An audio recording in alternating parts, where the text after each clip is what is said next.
Hello, how are you? This is Jay Carnley, and this is the first of my mini podcasts, and I welcome you. Today is going to be, I'm starting off heavy. There's something I've been carrying around on my chest and my heart for a very long time, and I prayed about it and I asked God, could I reveal the things that happened to me?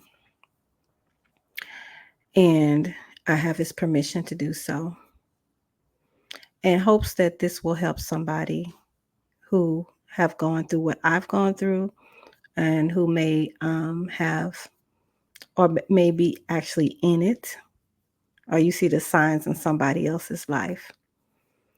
So this is going to be part one, and then I'll do part two. Um, Today I'm exposing three men.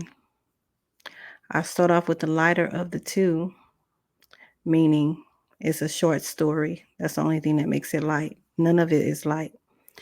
And I want you to take what I said and protect the people that you love. Okay. So today I'm exposing on this part, I'm going to do part one and two. Well, actually, it's two stories. So it's three men I'm exposing, and this will be two. And in the next one, which is part two, it will be the third person. So at first, this is to parents. Okay. Actually, all of it is to parents because I was young and I didn't know any better. So hopefully, with God's help, I can get through this. And I want you to watch your children. I want you to protect your children because I didn't have anybody to protect me. So, okay. So the first guy, he was my babysitter. He was my babysitter, and he well, my mother entrusted his mother to watch us when me and my sister were young. And when we were young, she had like sorry, I have to yarn. His mother had like a candy store. So people came over to the house and that candy was in the living room and they would buy candy all the time from them. And so since we were there after school, I forget how old we was, about 10 years old. Well, I was about 10 or 11. And the the lady, Carol, just say Carol asked, said we could help, sell the candy. So we would take the money, give the candy to the kids. And she had two older sons, which were probably in their 20s. They're probably like 19. I was like 19, 20, something like that. So the oldest son of Carol, say his name was Tom. I don't even want to say Tom. Kind of close to my, well, let's see. His name is John. So the oldest son is named John, and I'm just helping selling candy when people come over and take the money and give them the candy. So it was fun to me. All of a sudden, in one particular day, the oldest son, I think he was like in college, he just started college, and I'm like 10 or 11. I have no shape, no breast, no nothing. It took me a long time to blossom. And here this guy is feeling on me. He felt my breasts. He felt my behind. He did all of that. He didn't have any sexual experience with me, but he felt me up in the dark when I was there getting the candy. And then he would tell me I couldn't tell anybody. He said, don't tell anybody. Like, he didn't threaten me, but he said I couldn't tell anybody and I would get in trouble. So that was the words he used. And I didn't want to get in trouble. So he would always, it happened probably about 5 times or more than 5 times. And he would just I would hate to be alone with him. And he would just come and touch my breast or my chest, my chest, and then my butt. I would say my back because I ain't had no booty at the time. And so he would just be rubbing on me, and I'm like, oh, stop, stop. Like, this makes me uncomfortable. And then he was like, be quiet. You don't want to wake my mother up and all that stuff. And it just hurted me so bad. I'm going to show pictures. I'm going to expose these people because I'm not letting them rest. I've had to deal with this my whole life. And this is what happened to me. This is my story. It's nobody else's. It is my story. I have a right to tell my story. Why? Because these people have gone on with their life and they're around children and they have no business being around children. Now, this babysitter, I have no idea what's going on with him, but the other two I do. So this one, his name was Lewis Harrison. And Lewis Harrison was inappropriate and he messed me up. Like, I was like messed up in my mind with him touching me. I did not like it. And I asked him to stop, but he told me, hey, you're going to get in trouble if you say anything. Nobody's going to believe you. And he would always tell me that, and I believed him. But I left away with the scars. And I couldn't get any help because I tried to tell my mother, but she didn't believe me. And she continued to make us go over there. And so I started trying to stay outside. And then it would get so cold where I live at. It was just too cold to be outside. I had to be inside. And my sister, I don't know where she was at. She would be somewhere else. And guess what? It happened several times. I didn't tell her his mom. She was a Christian lady. And she trusted her sons around us when she was asleep, taking a nap or whatever. We only stayed up there maybe 3 hours after school, but it was long enough for him to try to comfort me. And I just hated it. It was just a lot going on. I hated it. But that's what happened to me from Lewis Harrison. I don't know who he is, where he's at, and what he's doing, but he did this from my hometown. And in St. Louis, Missouri. So, yeah, that's that. So that's why I said the lighter of the two, because it happened like up to 5 times. And then eventually my mother started allowing us to stay at home by ourselves when I turned 12. You have to listen to your children, and you have to, when they come to you, we're expecting you parents to listen to us and do something about it and not call us liars. My mother didn't call me a liar. She just didn't believe me. But you have to check out our story. No one wants to just make up stuff and lie and feel bad and make people talk about them. Okay. So that's one, and I'll just wrap it up at the end. I don't want to make this one long. Now, this story is going to be a little longer. So this one is about a pastor. At the time, he was a pastor. I do not know if he's a pastor now, but I know he is no longer living in Kansas City, Missouri. He's from St. Louis. He was living in Kansas City, Missouri at the time. He met my cousin. I'm not going to say my cousin's name. He met my cousin, Carla. He met Carla. He claimed he fell in love with Carla. My cousin had a lot of guys who wanted to talk to her. Actually, I wanted to be like her. She was so beautiful.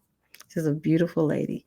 And I was like, wow, I want to be like her when I grow up. She had a line of men following behind her. She just was chocolate and just butter skin. Just she carried herself so beautiful, like a model, just beautiful. And she was a Christian. She's a Christian and loves God. And I was just like, wow. And I was just like helping her juggle all these men that liked her. And I thought she would never settle down. She came to live with us. When she lived with us, I became like her secretary. I was like, she's not here. What's your name again? Who are you? And I was like trying to put everything together to let her know who she need to go out with that night. But this one day she told me, cut out all that. Um, um, taking names, not taking anybody's number because she met somebody and she was in love and she's getting married. I'm like, wait, what? You taking away my job? You know, I'm a young girl, I'm a teenager, and this is like right after I went to the babysitter stuff. So I'm not even 14 years old.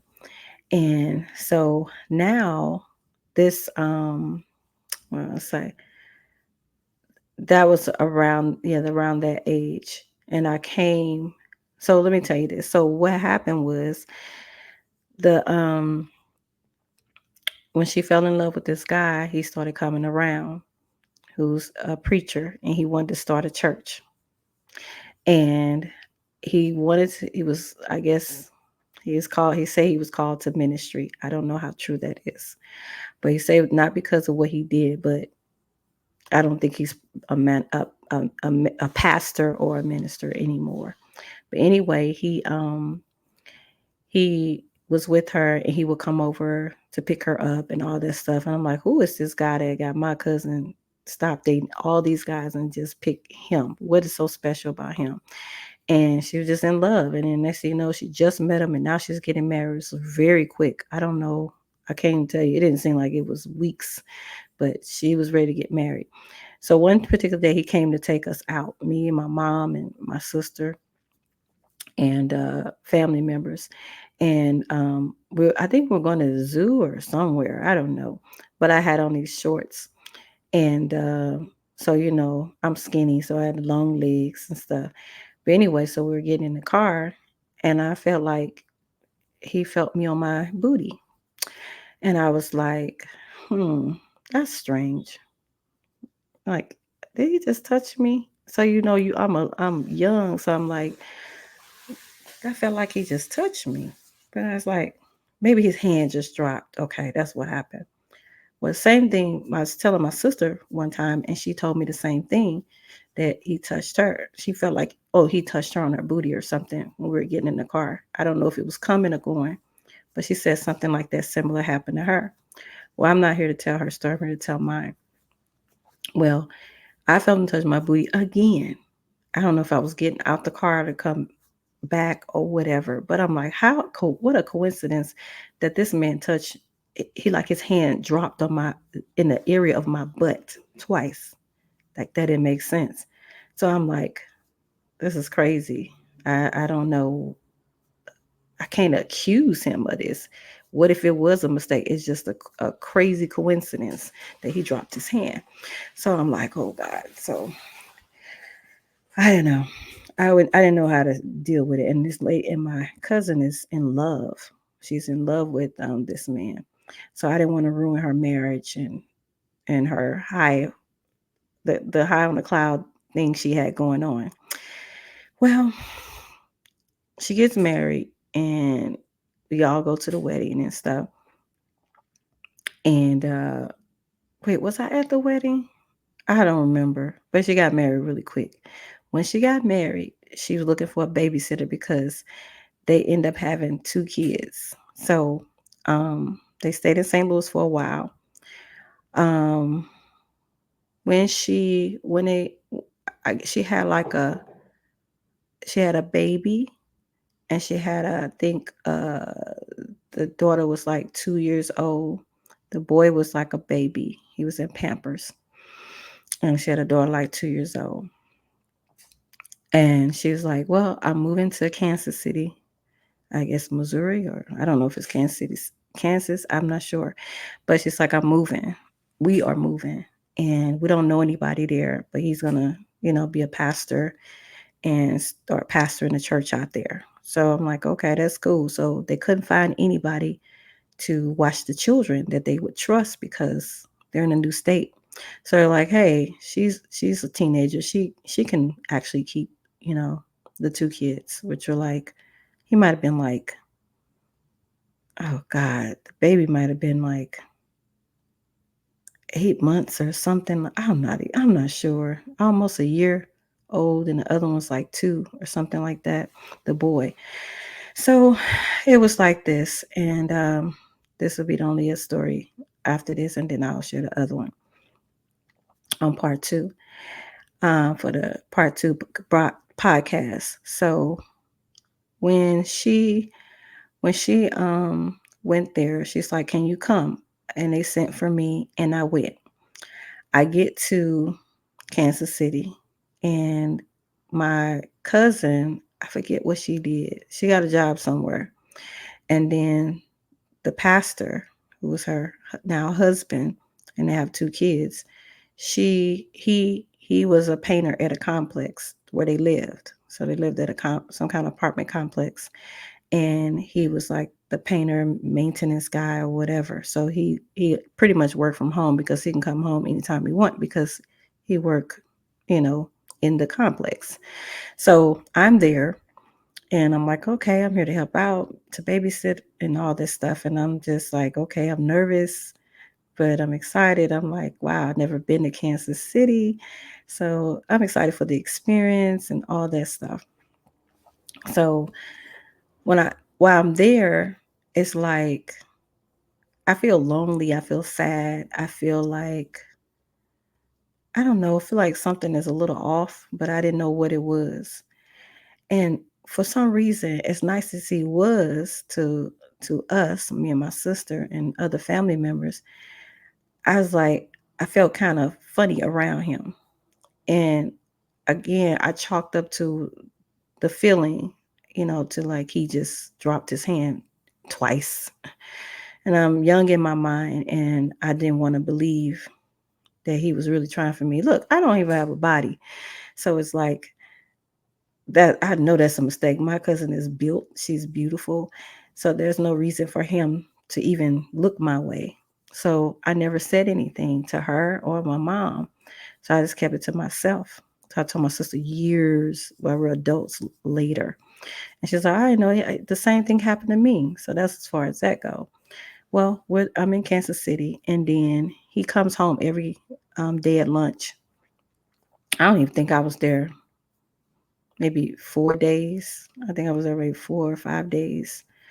And he come home for lunch every day because she would make him lunch, and I guess, and if she didn't make it, he would come home and make his own lunch. I wasn't making it. So I was just taking care of the kids. When he come home, he would speak to me, and I would just try to stay out of his way. I would be watching the children, like the daughter would be on the patio, and I'll be in the living room with the child, and sometimes we're both in the living room and watching TV and sitting in the recliner. And he would come in. I just would always knew, like close to, say he come home at 12 o'clock every day. For some reason, I always made sure that they were around me when he came through the door. And it's like I didn't trust him. And he never said anything crazy to me. It was like he would give me certain looks, but I didn't know why. But I couldn't read him, so it was like, what is up this dude? So I would always make sure his kids was around me. And I don't know if I think I was just protecting myself just in case, because of the feel, but subconsciously. And so this kept going on, and about the second or third day, he, I think maybe the second day, he came home for lunch.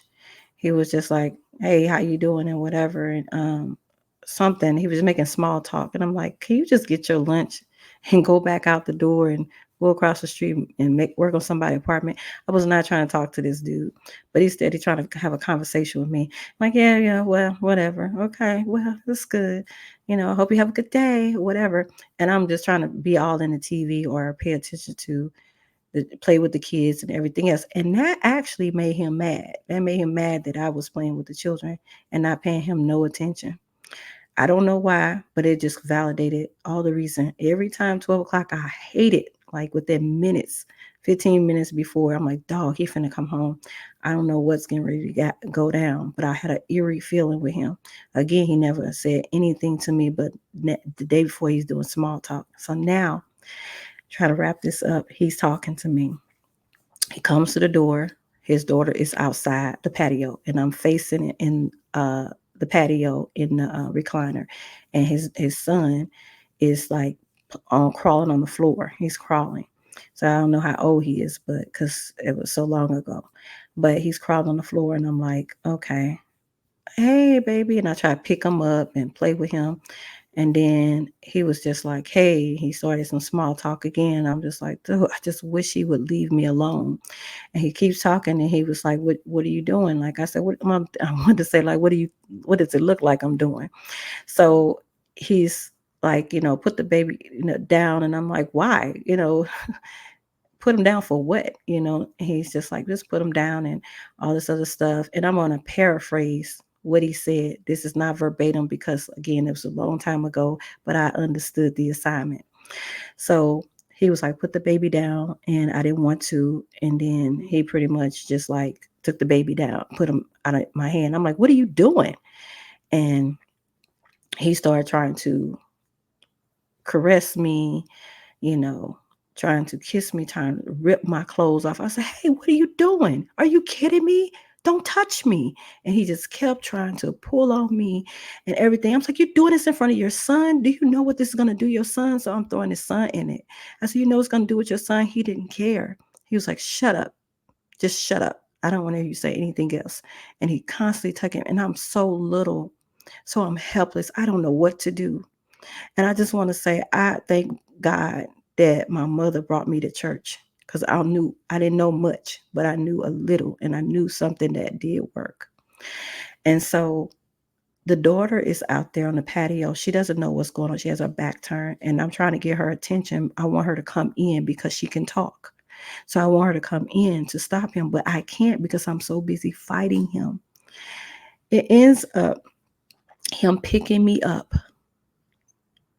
while the girl is out on the patio. Anybody could have snatched her. She had walked a little past the patio. She's in the grass now, like by herself, like a 2-year-old by herself out there. And I'm like, wait, I can't leave them. I can't leave them. Something could happen to them. He said, shut up. Shut your mouth up. And he's pulling me up and I'm kicking him. I'm punching him. And I can't get away from him. His son starts crying. He's just crying. I'm like, oh look, your boy is crying. You got him crying. Stop! You don't want to do this. You don't want to do this. And he's like not hearing it. So he's now taking me from the living room and he took me to the bedroom. And he's ripping my clothes. He's trying to. It's so scary. I didn't know what to do. I'm like, I gotta knee him because this man is coming for me. And he pulled down my pants. I think I had on shorts. He pulled down my shorts and he was my underwear was coming down. And I'm scared now. And I'm like, please you don't want to do this. You don't want to do this. By this time, his son had crawled into the room because he sees something's not right. He's crying. I gotta get the baby. I'm saying, I got to get the baby. I got to get the baby. He won't listen to me. He won't listen to me at all. And I'm like, look, you don't want to do this in front of your son. Please. What about my cousin? Remember, she loves you. My cousin loves you. Why would you want to do something like this? And look, I'm just a little girl. I ain't got nothing on her. You don't want to do this. So I'm reasoning with him. I'm saying everything. You're going to hurt my cousin. Please don't do this. Please, I'm just a little girl. Please don't hurt me. And he's just like, shut up, B. Shut up. And I'm like, stop, please, please, please. And he's so strong. He's holding my arms and everything else. And I'm kicking and stuff. I'm trying to knee him and I can't. And I said, please. And then as soon as he get my underwear down, and all he's trying to get his stuff down, and I'm trying to pull it back up while he's trying to pull his down. As soon as he did that, I was like, oh my God, he is about to do this to me. So only thing that came to my mind was Jesus. I called on the name of Jesus. I said, Jesus, over and over again. Jesus, help me. This is a pastor, y'all. I said, Jesus, help me. And he shook his head. The name of Jesus. He shook his head and he said, I don't want you no way. Put your clothes on. I don't want you. You ain't even worth it. And I was like, oh. And I'm sitting there and I'm just grabbing my clothes. My heart is beating out of my chest. The baby's crying. And I have to hurry up and pull my clothes up, get myself together while I'm crying, and the baby's just crying. I just hug the baby and rock with the baby, and I'm crying so hard. The baby crying so hard. The baby has no idea. All he saw was confusion. He couldn't even put into words if he could. He saw confusion, and his daddy caused it. And I never said anything right away. So now I'm angry. I got so much rage in me. I want to walk home to Missouri, St. Louis, Missouri. I want to walk home from Kansas City. I have no idea how far the walk is because I didn't walk there. But I didn't want to sleep in that house at all. So I'm angry. And I'm like, my cousin is so in love with him. This will crush her. She found this out. So he's like, I'm going back to work. And you better not say anything. And I was like, shut up, don't talk to me. You don't get to talk to me no more. And he slammed the door. And I went and got his daughter, and I just hugged them. And I couldn't stop crying, y'all. I cried all the way until my cousin came home from work. When she came from well, he came home first because he lives across the street. He's working across the street. When he came home, I was scared out of my mind. I had the kids like glued to me.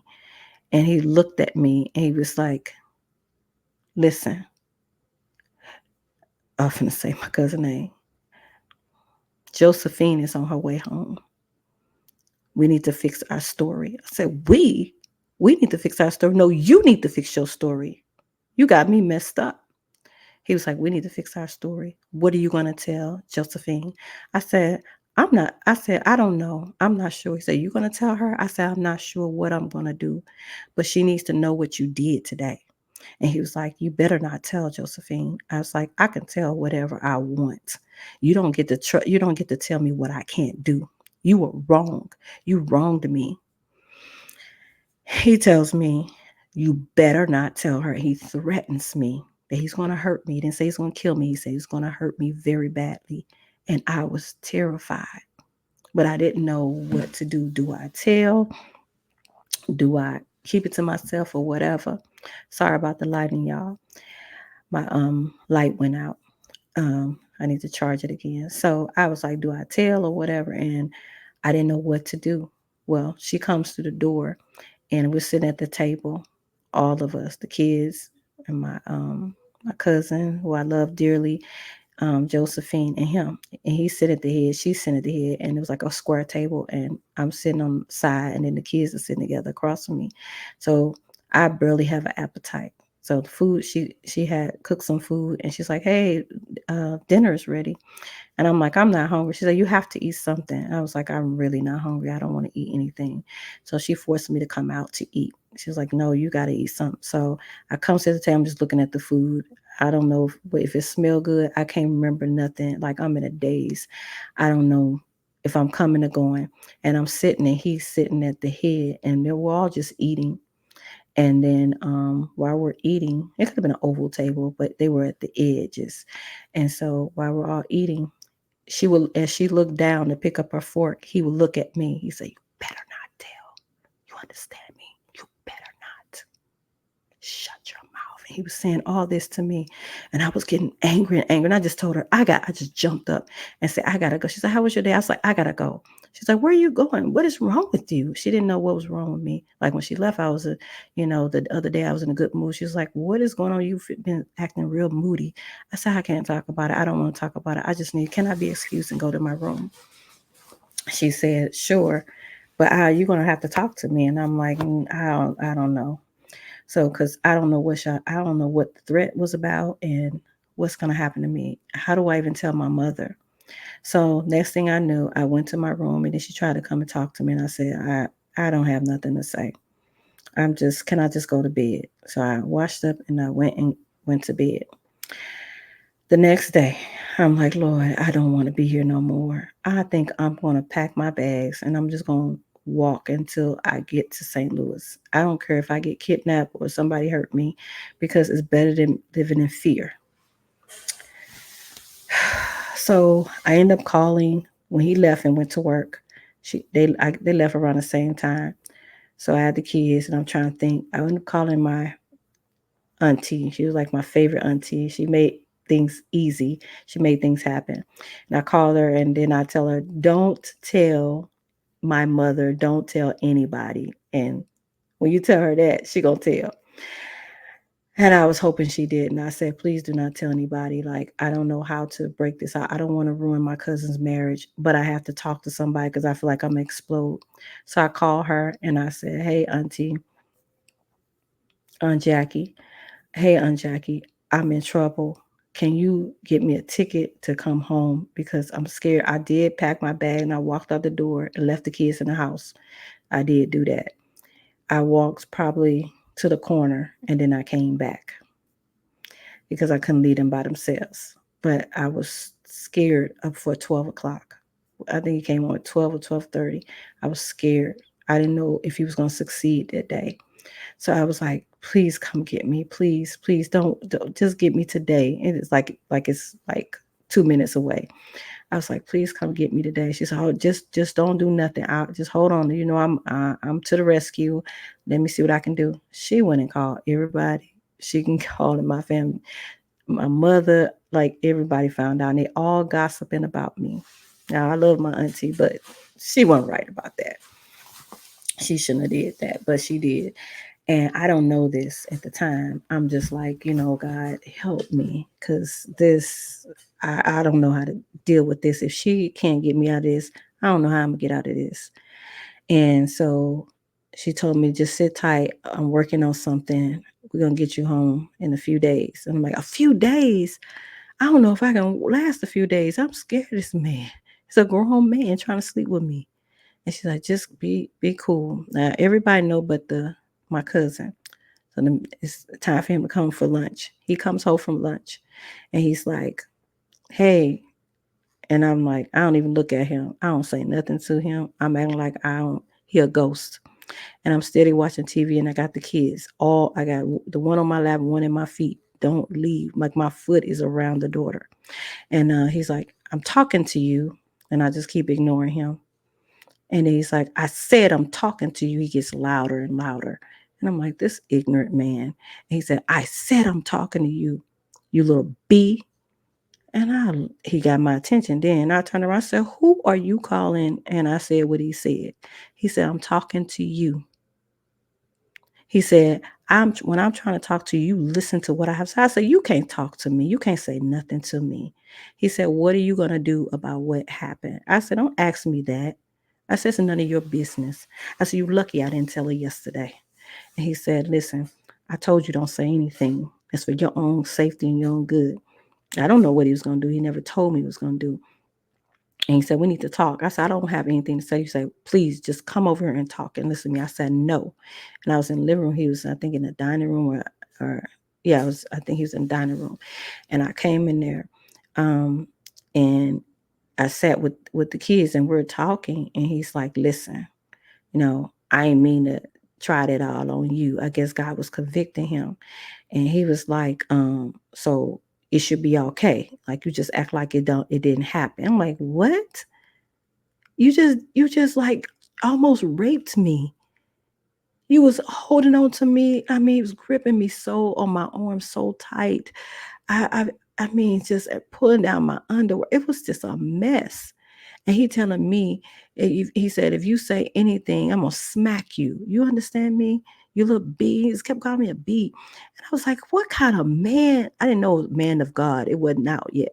What kind of man are you? You're supposed to be living for Christ. You're supposed to be a Christian. And you talking to me like this and you tried this on me. My cousin trusts you. You went behind her back and you coming after her cousin. Somebody ain't even got a shape. I'm young. And I had no idea that was him being a pedophile. And I'm like, I had no words for it. That wasn't even been thrown around at the time. And he's telling me all this stuff. And he was like, you just need to forget it and let it go.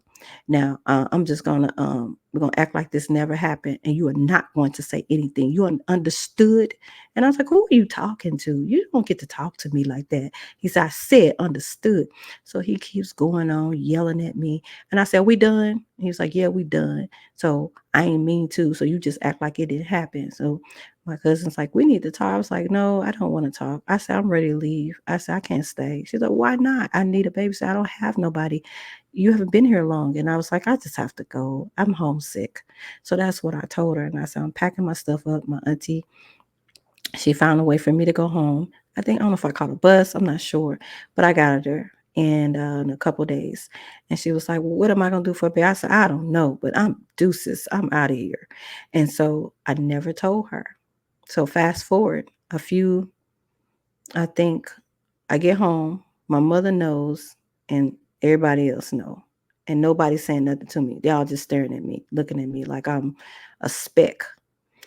I got a tree stump on my nose, but the monkeys in the room and the elephants on the rug, but nobody's saying nothing. And I'm just like, it's burning me up. So I go to my auntie, another auntie, and I had a sleepover at my cousin's house.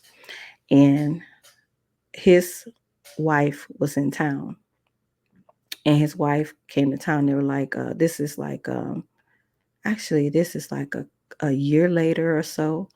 It didn't happen right away. She never talked to me after I left. She never. And I'm gonna tell you, she never talked to me after I left. Never found out why I left. She just thought I had a bad attitude, I'm sure. And so this is about a year later or so, and my aunt said, y'all need to have a talk. She's in town. And I was like, yeah, that was my favorite cousin, but I don't want to lose her. If I tell her, she's not going to look at me the same. She's probably going to blame me. She said, that's a chance you have to take. You need to talk to her. So she came by to see that auntie. And Josephine came by to see that auntie. And then we went down to the basement. I was already down in the basement. And she said, I'll send her down, go downstairs. So I was down there, nervous, heart beating out of my chest. And I'm like, how do I say this? This is, you know, the man that she really loves.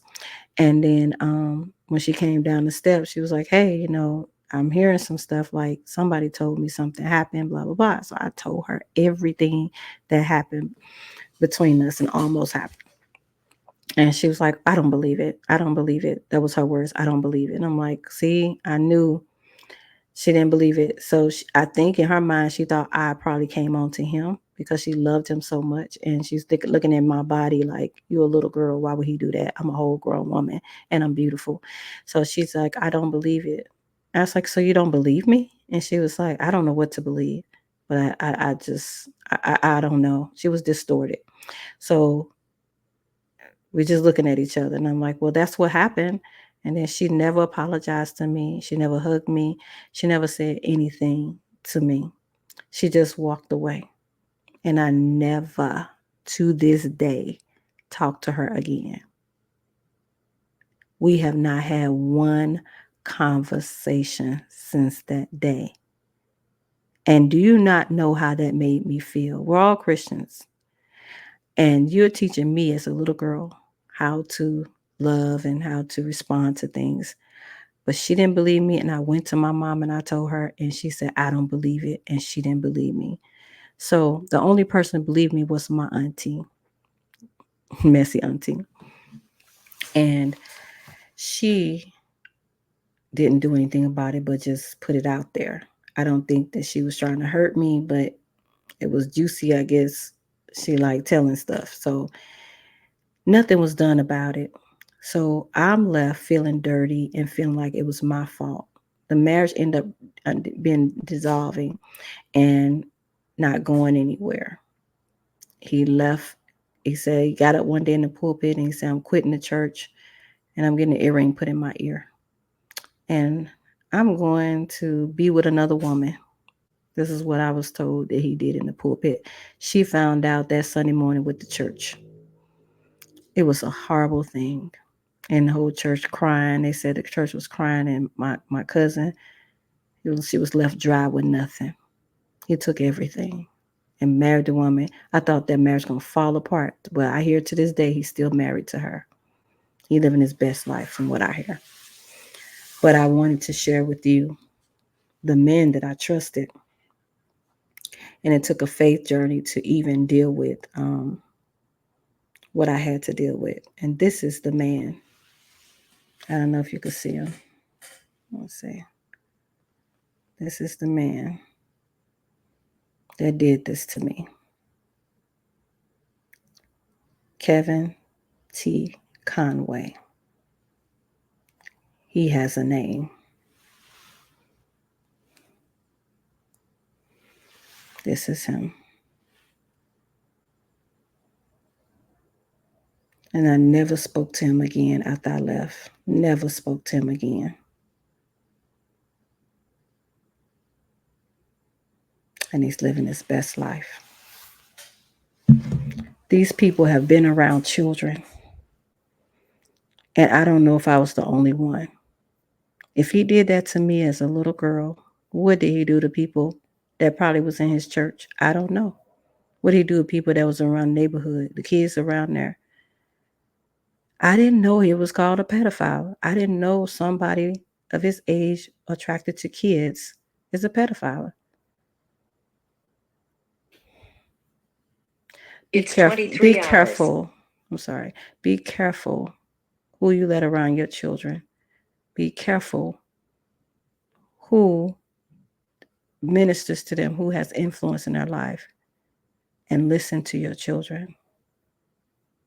This is Jay Carnley, the Kingdom Riches Business Podcast. Sorry. Listen to your children. That's my story. And if anybody has touched you, tell somebody. Don't keep it to yourself, even if they don't listen. Tell, and if they don't listen, my mother, I love her to life, but she did not protect me. She did not speak up for me. I never got justice for that, and I resolved that with God. I have forgiven them. Now stay tuned for part 2 in the Kingdom Riches Podcast. Bye for now.